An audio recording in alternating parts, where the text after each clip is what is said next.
நடப்பு ஐபிஎல்ல ஆரம்பம் முதலே பயங்கர ஃபார்மோட சிறப்பா விளையாடி புள்ளி பட்டியல்ல முதல் 2 இடங்கள்ல இருக்கக்கூடிய கொல்கத்தா மற்றும் ராஜஸ்தான் அணிகள் நேற்றைய தினம் நேருக்கு நேர் களம் கண்டாங்க. கடைசி பந்து வரைக்கும் பரபரப்பு குறையாத நேற்றைய ஆட்டத்துல டாஸ் வென்ற ராஜஸ்தான் அணி பந்து வீச்ச தேர்வு செய்ய கொல்கத்தா அணியிலிருந்து ஓப்பனிங் பேட்ஸ்மேன்களா பிலிப் சால்ட், சுனில் நரேன் களமிறங்கினாங்க.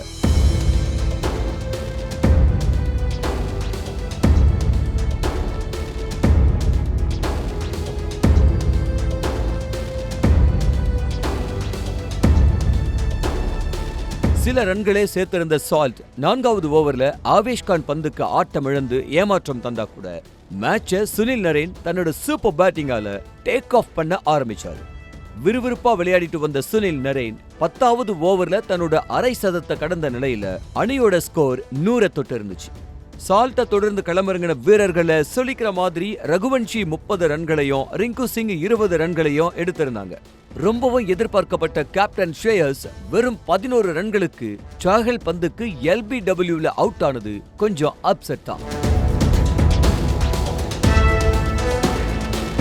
கொஞ்சமா அசராம தொடர்ந்து வெறித்தனமா பேட்டிங் செய்து வந்த சுனில் நரேன் சரியா 16வது ஓவர்ல சதத்தை தொட்டு அப்ளாஸ் அள்ளுனாரு.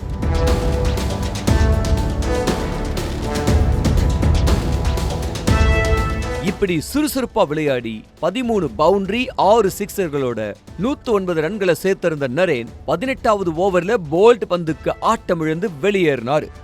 20 ஓவர்கள் முடிவில் கொல்கத்தா அணி 6 விக்கெட்டை இழந்து 223 ரன்களை சேர்த்திருந்த நிலையில ராஜஸ்தான் அணியிலிருந்து ஜெய்ஸ்வாலும் ஜாஸ் பட்லரும் களத்துக்கு வந்தாங்க.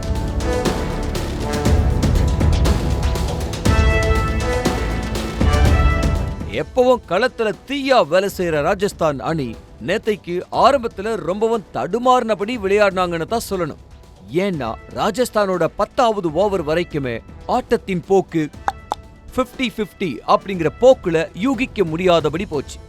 அதிக ரன்களை சேர்ப்பாங்கன்னு எல்லாருமே காத்திருந்த சமயம் ஜெய்ஸ்வால் 19 ரன்களுக்கு வைபவ் ஆரோரா பந்துக்கு கேட்ச் கொடுத்து ஆட்டமிழக்கவே அவரை தொடர்ந்து வந்த கேப்டன் சஞ்சு சாம்சனும் 12 ரன்களுக்கு ஆட்டமிழந்து வெளியேறினார். ஆட்டத்தின் நம்பிக்கை நாயகனா பட்லர் சூப்பர்வா விளையாடி வர அணியின் வெற்றிக்கு பக்கபலமா இருப்பார்னு எதிர்பார்க்கப்பட்ட ரியான் பராக் 34 ரன்கள்ல ரசலுக்கு கேட்ச் கொடுத்து அவுட் ஆனது ராஜஸ்தானுக்கு பெருத்த அடியா அமைஞ்சது. தொடர்ந்து வந்த வீரர்களும் சொதப்பலா விளையாடி சதி செய்ய மளமளன்னு விக்கெட்டுகளை இழந்து அபாய கட்டத்துக்கு வந்தது ராஜஸ்தான் அணி. கடைசி வரைக்கும் என்ன நடக்கும்னு உறுதியா சொல்ல முடியாத நிலையில நின்னு நிதானமா ஆடி 15வது ஓவர்ல அரை சதத்தை கடந்தாரு பட்லர். அடுத்தடுத்த ஓவர்கள்ல பேட்டிங்க பட்லர் இன்னும் பெட்டராக்க வெற்றி பாதைக்கு நகர ஆரம்பிச்சது ராஜஸ்தான் அணி. நொடிக்கு நொடி பரபரப்பு கூடிக்கிட்டே போக கடைசி ஒரு ஓவர்ல 9 ரன்கள் அப்படிங்கிற நெருக்கடியான நிலையில சும்மா சர்ன்னு சிக்ஸரை விளாசி அதிரடியா சதத்தை கடந்தாரு பட்லர். கடைசி ஒரு பந்துக்கு 1 ரன் அப்படிங்கிற த்ரில்லான எண்டுக்கு மேட்ச் போக சக்கரவர்த்தி பந்து வீச்ச சரியா கையாண்டு RR அணிய த்ரில் வெற்றி பெற வச்சாரு பட்லர்.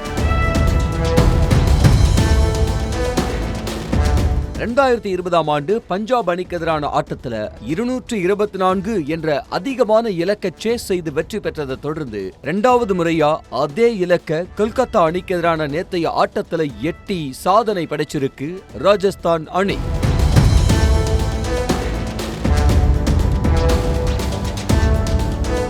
இப்படி பரபரப்பான வெற்றி மூலமா முந்தைய 7 ஆட்டங்கள்ல 6 வெற்றிகளோட புள்ளிப்பட்டியல ராஜஸ்தான் அணி முதலிடத்துல நீடிக்க 6 ஆட்டங்கள்ல 4 வெற்றி என்ற கணக்குல கொல்கத்தா அணி புள்ளி பட்டியல 2வது இடத்துல நீடிக்குது.